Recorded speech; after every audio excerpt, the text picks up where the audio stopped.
दोस्तों, आज हम लोग एक बेहतरीन पुस्तक, फ्रैंक बेटगर की पुस्तक मैं सेलिंग में असफलता से सफलता तक कैसे पहुंचा, उस पर विस्तार से चर्चा करें। फ्रैंक बेटगर बेसबॉल के प्लेयर थे, बहुत अच्छा बेसबॉल खेलते थे। पेंसिल्वेनिया के जिस टीम से वो खेलते थे, कोच ने उनके चाल को देखते हुए कह दिया कि तुम बहुत ही आलसी हो, और आलसी कहकर उसने उनको टीम से निकाल दिया। इस बात का जबरदस्त उनके जीवन पे असर पड़ा। उन्होंने जाके पूछा भी कोच से, तो उसने बताया कि तुम तो ऐसा चलते हो फील्ड में, लगता है जैसे 40 साल पुराना कोई फुटबॉलर चल रहा हो। फिर उन्होंने दूसरे क्लब से खेलना शुरू कर दिया। दूसरे क्लब में इस बात का उन्होंने ध्यान रखा कि उत्साह का की कमी के कारण ही वो लूजर हुए थे, इसलिए टीम से उन्हें निकाला गया था। इस बार जब उन्हें मौका मिला मैच खेलने का, तो उन्होंने शुरुआत से ही उत्साह का अभिनय अपने अंदर लाना शुरू किया, और जिसका प्रभाव ये पड़ा कि न सिर्फ उनका डर खत्म हो गया, बल्कि उनके टीम के लोगों का प्रदर्शन बेहतरीन होने लगा। फिर पूरे गर्मी और लू का कोई परवाह न करते हुए जिस तरीके से पूरे टीम ने खेल का प्रदर्शन किया, वो मैच भी उन लोगों ने जीता, और नेक्स्ट डे अखबार की सुर्खियों में उनका नाम आया कि बेटगर ने बिजली की गति से खेलते हुए उस कड़ाके की धूप में मैच को जिताया। इस न्यूज़ को देखते हुए न सिर्फ उनमें उत्साह, बल्कि एक रोमांच पैदा कर दिया।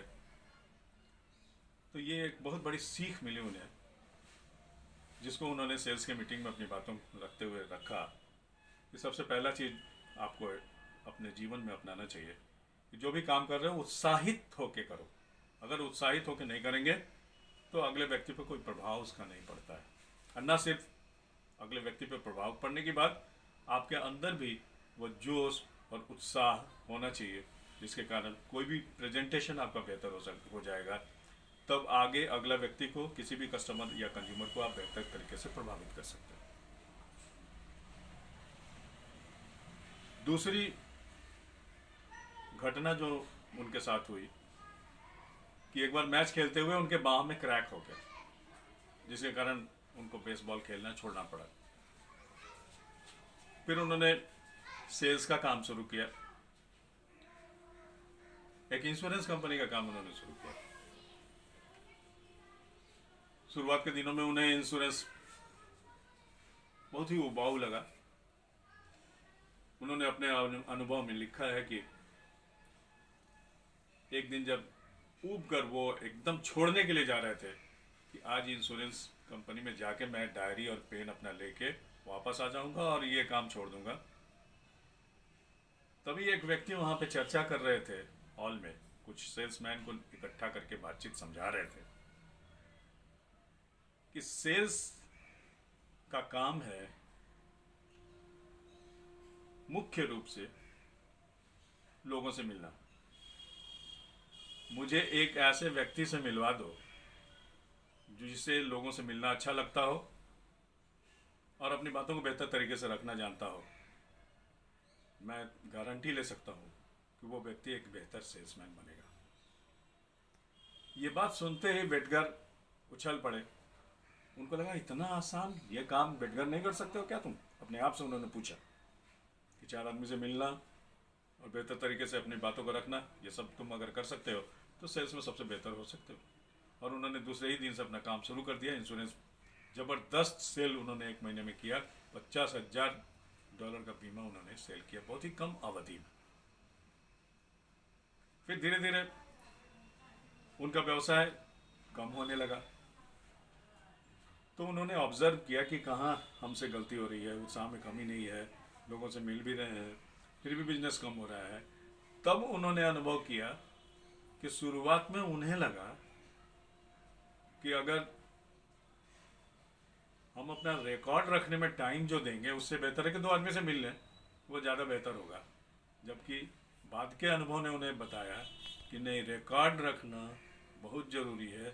इसलिए सप्ताह में एक दिन उन्होंने रिकॉर्ड के लिए रखना शुरू कर दिया। सैटरडे को 2 घंटा वो रिकॉर्ड के लिए रखते थे। किस एक सप्ताह में जो भी काम हुआ उसका एनालिसिस करते थे, विश्लेषण करके फिर वो काम पे निकलते थे। और इससे ये ज़बरदस्त फ़ायदा हुआ, ये एक आंकड़ा देते समय उन्होंने बताया है कि शुरुआती दौर में फर्स्ट कॉल में 70% बिजनेस हो जाता था, फर्स्ट कॉल में ही। सेकेंड कॉल में 23% बिजनेस मिल जाता था, और 7% कॉल पर बहुत ज़्यादा समय जाया होता था। इसलिए उन्होंने उस 7% को का महत्व न देते हुए 70% को महत्व देते हुए फर्स्ट कॉल पे ही ज़्यादा ध्यान देना शुरू कर दिया। फिर उनका व्यवसाय दुगुना हो गया। पहले अगर $225 था तो बढ़ के वो $450 पे पहुंच गया पर कॉल। ये दोनों ही बातें उनके जीवन में इतना ज़बरदस्त परिवर्तन लाया कि काम करने का ढंग ही बदल गया उनका। इसी से उन्होंने जो टेक्निक, अनुभव से टेक्निक जो उन्होंने डेवलप किया काम करने का, उसको बहुत ही सहज और सरल तरीके से इस किताब में उन्होंने वर्णित किया है। कि सबसे पहला चीज़ ये है कि उत्साह का अभिनय करो और उत्साह के साथ काम करो, नंबर 1। दूसरा कि लोगों से मिलना। बोलने में बहुत आसान लगता है लोगों से मिलना। 4 लोगों से मिलने की बात अगर की जाए तो कोई भी आदमी बोल देता है कि हाँ हम तो मिल सकते हैं, 10 आदमी से मिल सकते हैं। लेकिन 4 नए लोगों से मिलना और रिकॉर्ड उसका रखना, कैसे मिला जाए, इस पर उन्होंने बेहतर तरीके से समझाया है कि सबसे पहला काम है कॉल करना। जब तक हम कॉल नहीं करेंगे, व्यक्ति से अपॉइंटमेंट नहीं लेंगे, तो पहला काम कॉल करना, अपॉइंटमेंट लेना, फिर उनसे इंटरव्यू, सेल्स टॉक, फिर सेल क्लोज। इस पांचों ही पादान पर आपको ध्यान सिर्फ यही देना होता है। इससे समझ में आता है कि आपके टाइम की भी कीमत है और अगले व्यक्ति के भी टाइम की कीमत है। तो जो व्यक्ति से आप अपॉइंटमेंट जिससे लेते हैं, वो भी उस समय प्रिपेयर रहता है आपकी बातों को सुनने के लिए, और आप भी प्रिपेयर्ड होके जाते हैं। 10 बार रिहर्सल करके जाते हैं। सेल्स टॉक को एकदम छोटा रखा जाए और बेहतर तरीके से अपनी बातों को प्रस्तुत किया जाए। तो अपॉइंटमेंट लेने के बाद आप जाते हैं, बेहतर तरीके से बातों को रखते हैं, तो सेल क्लोज भी बहुत जल्दी होता है और सेल्स वॉल्यूम आपका बढ़ने लगता है। सेल का बिजनेस ही इस पे डिपेंड करता है कि आप किस तरीके से इंटरव्यू में लोगों को सम्मिलित करते हैं, उनकी भावनाओं को समझते हुए अपनी बातों को रखते हैं।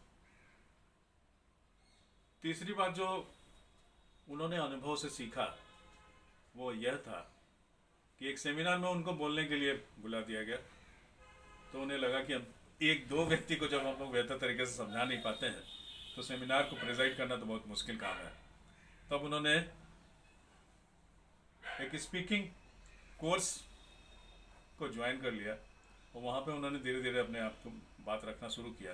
बल्कि वहाँ पर भी कार्नेगी ने उनको बताया कि तुम अपने बातों में उत्साह क्यों नहीं रखते हो, उत्साह के साथ क्यों नहीं रखते हो। फिर उन्होंने अपनी बातों को उत्साह से रखना शुरू किया।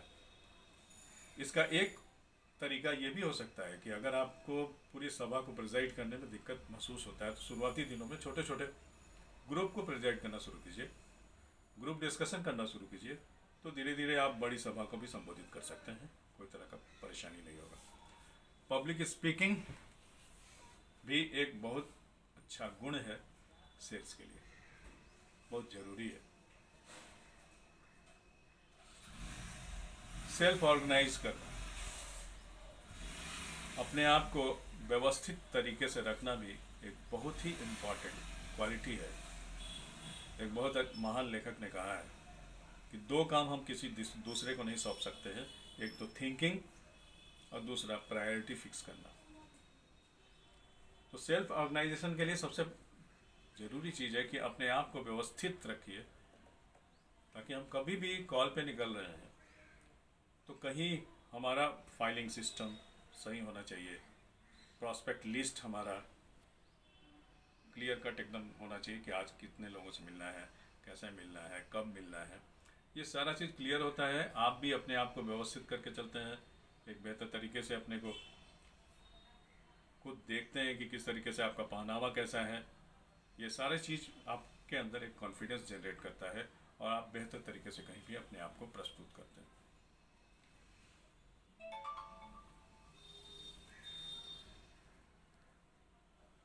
कुल मिला के इस पुस्तक को पढ़ने के बाद ये लगता है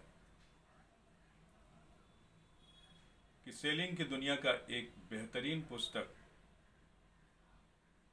जिसको न सिर्फ इंश्योरेंस के लोग बल्कि जूता बेचने से लेके हवाई जहाज बेचने तक, कार बेचने वाले, कोई भी सेल्समैन इसको अगर बेहतर तरीके से बेटकर्स की टेक्निक को अपने जीवन में अपनाता है